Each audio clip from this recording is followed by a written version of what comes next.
Bismillahirrahmanirrahim. Selanjutnya bab perkara-perkara yang membatalkan wudhu. Ikut saya. Bismillahirrahmanirrahim. Wayang kudul wudhu'a ma kharaja minas sabilaini ghairil maniyyi wa massu qubulil adamiyyi au halaqati duburihi bibatnil kaffi bila hailin. Bismillahirrahmanirrahim. Kalau kemarin bab fardunya wudhu ada 6 ya. Niat membasuh wajah, membasuh kedua tangan, mengusap sebagian kepala, kemudian membasuh kedua kaki. Nomor 6 tartib urut, tidak boleh diloncat-loncat, tidak boleh dibulak-balik. Sudah kemarin bahasannya sudah selesai. Caranya wudhu, kemudian hukumnya, tempatnya, niat di mana, kemarin sudah dibahas. Sekarang perkara yang membatalkan wudhu, ya, karena kita punya kitab Sulam Taufik, yaitu tangga menuju petunjuk Allah Subhanahu wa Ta'ala. Yang namanya belajar itu jangan dimakan semua, sedikit-sedikit, ya, tapi paham. Banyak orang ilmunya banyak tapi nggak paham. Dicampur aduk, nerangkan agama itu bulet, dari wong Madura ku salbut gitu. Jadi dipahami apa? Begitu rampung ceramah, ngomong apa tadi dia? Jadi kita nggak paham itu karena kebanyakan ilmunya. Praktek nggak ada. Ini repot ini ya. Bismillahirrahmanirrahim. Wayang kudul wudhu'a. Ini tulisnya harus gitu ya. Ditulis, dicatat, biar paham. Wayang kudul wudhu'a, membatalkan wudhu. Ada 4. 1. Ma kharaja minas sabilaini. Ya. Sesuatu yang keluar dari jalan 2. Maksudnya jalan 2 karena wudhu ini urusan manusia. Dan manusia tuh punya 2 jalur. Jalur depan dan jalur belakang. Itu kalau bahasa Arabnya itu, kalau jalur depan tuh namanya kubul. Kalau jalur belakang namanya dubur. Ya. Nek mulanya bahasa Arab tuh dirahasiakan. Kalau bahasa-bahasa yang kira-kira diomongkan orang itu ndak bagus itu. Jangan disebut isaro wae. Jalan 2 ngono wae. Mulai diterano tol ngono ya ra enak itu. Jadi dijelas ada 2 jalan. Apa saja ma kharaja minas sabilaini, ya, apa saja yang keluar dari jalan 2 itu, gitu, baik keluarnya bareng atau keluarnya satu-satu, gitu, itu membatalkan wudhu. Jadi mengeluarkan sesuatu, baik itu berbentuk apa itu encer atau atos atau empuk atau keras atau berbentuk apa kelereng, paribasan itu. Pokok mengeluarkan sesuatu dari 2 jalan itu batal wudhunya, itu.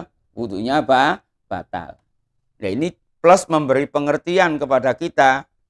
Wong niki nek ngaji ilmu fikih, ya, ilmu nahwu harus belajar sama orang. Nggak boleh belajar langsung sama Allah. Nggak boleh belajar langsung lihat Quran, nggak bisa. Kalau kau lihat Quran, nggak ngerti ilmu nahwu sorof, nggak ngerti ilmu tafsir, mesti ambiar, mesti rusak. Soalnya dingen-ngen sendiri.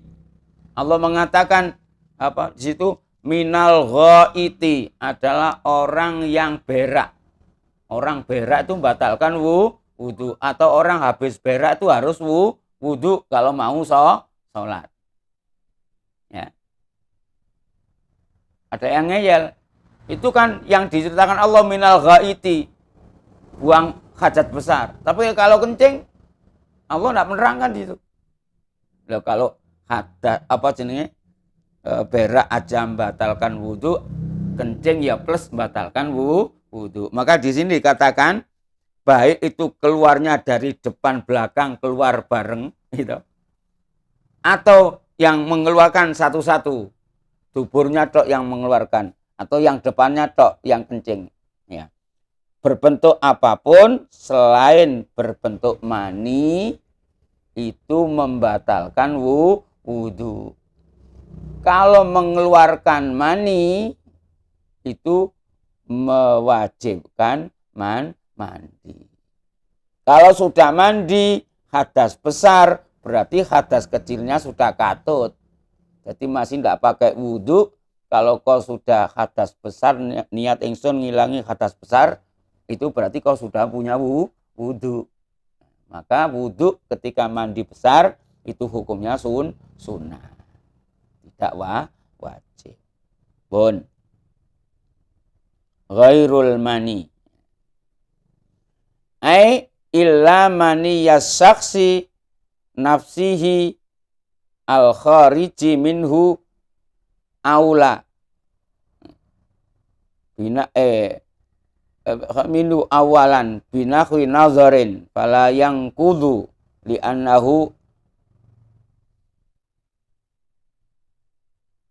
aujabu a'zamil amraini wa wal ghuslu bi khususi kauni mabniyan fala yujibu adwanahuma wa wal wudu. Jadi kados kula terangaken tadi, jadi umpama ada orang mengeluarkan air mani dan dia tidak menyentuh barangnya itu. Umpamanya sekarang wis ini Joko Kasep ya, Joko Kasep wis pestine wayahe kawin, wis wayahe nikah ora nikah. Begitu ndelok TV atau ndelok gambar nok gambare wong wedok ayu langsung tegang, langsung cur. Jadi pel cur, nempel langsung cur. Pokok ketempelan apa ada orang gitu. Pak Yai, saya minta doa, Yai, minta obat, minta ini karena apa? Saya itu pel cur. Apa pel cur? Nempel langsung cur. Ya repot ya. Jadi ini orang bermasalah itu banyak di dunia ini ya. Jadi kalau begitu bagaimana? Selama kau tidak menyentuh itu namanya kau hadas besar. Berarti mandi, wajib mandi. Tapi wudumu tetap tidak batal. Ya. Wudunya tidak batal. Tapi nanti kalau mandi nempel-nempel ya batal juga ya. Pokok aslinya hukum begitu. Apa saja yang keluar, baik encer, baik keras, baik berbentuk benda, baik berbentuk angin atau berbentuk angin kecil. Ini ngentut tapi cis gitu tok batal ndak? Ya batal. Dikira sing batal sing gede tok. Ini mau kecil mau besar batal ini ya. Ma kharaja minas sabilain. Bon.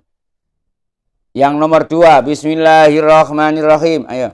Bismillahirrahmanirrahim. Wa masu kubulil adamiyyi au halakoti duburihi bibatnil kafi bila hailen. Jadi yang kedua memegang kubul anak Adam atau memegang kolongan ya dubur gitu ya. Memegang dubur dengan telapak tangan. Ya, nun sewu.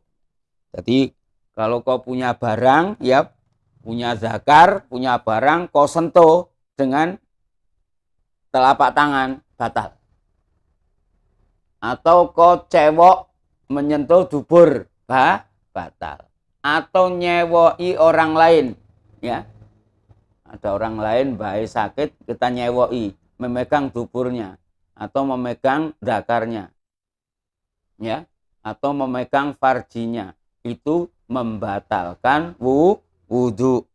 Tapi itu tadi bibat nil kafi dengan telapak tangan. Kalau ini barangmu gini, mau lewat itu enggak ada orang, ditutupi pakai gini, gitu. Enggak batal. Atau megangnya pakai aling-aling, enggak pakai celana, dipegangi, gitu. Oleh barangnya tegang, malu dengan orang dipegang, ya. Enggak batal wudunya. Bibat nil kafi bila hailin tanpa pakai aling-aling, tanpa pakai sekat, ya. Bila hailin. Liqaulihi sallallahu alaihi wasallam man afdha biyadihi ila zakarihi laisa dunahu sitrun faqad wajaba alaihil wudu, rawahu Syafi'i wa Ahmad.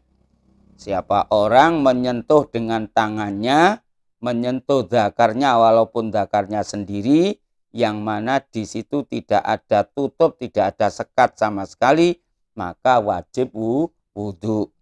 Kemudian amma laukana hunaka khailun walau raqiqan yamna'ul massa fala yang kudu bi khilafis sya'ari al-kasir an-nabiti ala batil kafi fala yu'addu hailan, ya. Bismillahirrahmanirrahim. Jadi adapun kalau di sana tidak ada tutup sama sekali menempel secara langsung, tapi kalau ada tutupnya walaupun tutupnya itu tipis, selama itu tidak dinamakan menyentuh, itu juga wudunya tidak batal. Jadi semisal pakai kain atau pakai plastik, ya. Jadi barangnya tutup plastik sih, ya, kasih plastik, kareti, dipegang, itu tidak batal wudunya. Terus di sini diterangkan kubul, ya, kubul, baik kubulnya sendiri atau kubulnya orang lain. Kamu ada orang kecelakaan, dilalah, itu kononnya mencelat itu. Nah, kau nemu, kau pegang, batal wudumu juga. Kan bukan milik saya, walaupun bukan milik kamu ya tetap batal. Alhamdulillah. Yang nomor 3, walamsu basarotil ajnabiyati, menyentuh atau ndemok kulit orang lain, wanita lain, ma'akibarihi, beserta dia sudah cukup umur, dia sudah gede, ya. Kalau menyentuh anak kecil, itu anak kecil wudu salaman pamannya, itu kan menyentuh langsung. Kalau anak kecil tidak batal, tidak apa-apa, wudunya tidak batal, belum membatalkan. Tapi kalau anak kalau sekarang sudah SMP, sudah gerobol, sudah kelihatan tanpa wanita besarnya, misalnya dadanya sudah besar, gitu, pinggulnya sudah tampak, itu kan kelihatan orang sudah punya syahwat. Nah, itu membatalkan wudu. Walamsu basarotil ajnabiyati, yakinan, dengan secara yakin. Siapa ajnabiyah itu? Wahia kullu imro'atin halanikahuha, yaitu setiap wanita yang halal, yang bisa halal dinikah. Semua wanita yang bisa halal dinikah itu namanya ajnabiyah, ya. Wal muradu bil basyarati dhahirul jildi, ya. Yang dimaksud dengan kulit adalah kulit yang tampak luar, baik kulit itu yang nempel di kaki atau di tangan atau di mulut. Jadi kalau seandainya orang bertanya, bagaimana kalau bibir ketemu bibir atau ilat ketemu ilat, batal enggak? Batal. Gitu. Bagaimana kalau itu yang bersentuhan istrinya sendiri? Batal. Karena apa? Yang dikatakan muhrim, yang dikatakan ajnabiyah, orang yang halal dinikah. Jadi kalau istri itu halal dinikah. Jadi kalau punya istri empat-empatnya membatalkan wudu semuanya. Jangan main-main dengan hukum, ya. Masa sudah mesra-mesrahan, ciuman apa gandengan tangan, sholat Allahu Akbar tidak pakai wudhu, ya wagu toh, ya ta. Nah, ini maka di sini dikatakan walamsu basarotil ajnabiyati ma'akibarihi beserta dia sudah cukup umur. Yang terakhir wazawalul akli, ya, hilangnya akal, ya, bisa babi jununin au irmain au naumin. Jadi orang akalnya hilang baik sebab gila atau sebab ayan atau sebab tidur. Pokoknya kalau akalnya itu hilang, ya, itu wudhunya batal. Kalau orang tidur-tiduran, tapi krungu kresek saya denger, ya, atau krungu duitnya siapa ki kok melek, nah, itu berarti bukan tidur ya. Biasanya orang kalau tidur itu digugah krungu adzan kok enggak denger, itu tidurnya mantep tenan. Ya, ayo Allah sholat, enggak ngerti, enggak jawab. Sudah telinganya sudah dikencingi setan. Ayo Allah falah, dikencingi setan, enggak bisa bangun.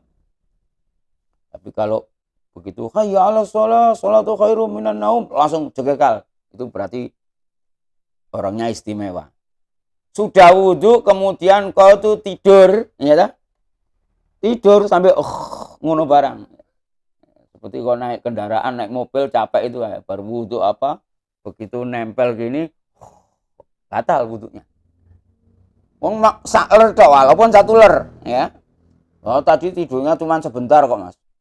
Enggak lama. Lah ini wong tidur nggak ngerti sebentar apa lama.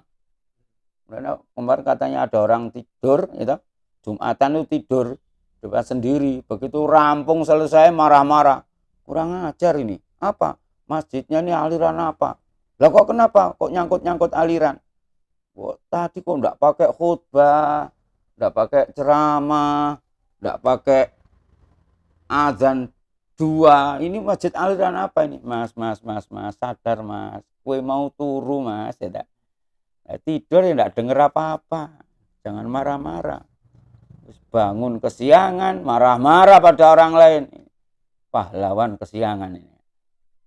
Maka zawalul akli, hilangnya akal ini bisa menjadikan batalnya wudhu. La naumu qaidin mumakinin mak'atahu. Orang tertidur tidak batal wudhunya ketika tidurnya dalam keadaan duduk seperti ini. Ya, duduk bersila, tidak mungkin apa kelepnya nidol, tidurnya gini tok, nggih. Tidurnya bawa bantal lain lagi. Tidur pakai bantal mesti berabas itu, jus. Karena apa? Cagak atau tiangnya apa ini yang jaga keamanan keluarnya kentut ini, ya, adalah yang menjaga itu apa namanya, ini kaki ini. Jadi walaupun loncat lenduk ini tidak batal. Jadi kue kalau kepingin ora batal, ya, ngantuan, ya iso jangan di depan mimbar, jangan di depan khotib, tidak malu-maluin, di belakang aja, milih tempat yang ada sendernya yang enak ya. Tidak apa-apa. Soalnya orang nak tidur menunggu ibadah itu pahala. Alhamdulillahirabbil alamin. Jadi 4 perkara yang membatalkan wudhu, yaitu ma kharaja minas sabilain, sesuatu yang keluar dari 2 jalan, baik disengaja atau tidak disengaja, baik berbentuk cuer atau berbentuk keras, baik berbentuk angin atau berbentuk benda, batalkan wudhu. Yang kedua, menyentuh kubul dan dubur, baik duburnya sendiri atau duburnya orang lain, baik utuh atau baik potongannya, baik disengaja atau tidak disengaja. Yang nomor 3, yaitu menyentuh bersentuhan kulit laki dan perempuan tanpa ada sekat, ya. Walaupun istrinya sendiri membatalkan. Yang nomor terakhir hilangnya akal, baik sebab gila atau sebab ayan atau sebab tidur. Semuanya perkara yang menghilangkan akal itu membatalkan wudu. Semoga kita diberi pengertian oleh Allah Subhanahu wa taala tentang wudu ini. Apalagi nanti yang penting ketika wudu ini, di sela-sela wudu itu disela-selai dengan doa, dengan permohonan kepada Allah Subhanahu wa taala. Kata Rasulullah sallallahu alaihi wasallam, "Man hadara fi wudu'ihi hadara fi sholatihi." Orang itu kalau khusyuk di dalam wudunya benar, insya Allah nanti sholatnya juga akan mencapai khusyuk, akan mencapai kebenaran. Sehingga dikatakan qad aflahal mu'minun alladzina hum fi sholatihim khashi'un. Assalamualaikum warahmatullahi wabarakatuh.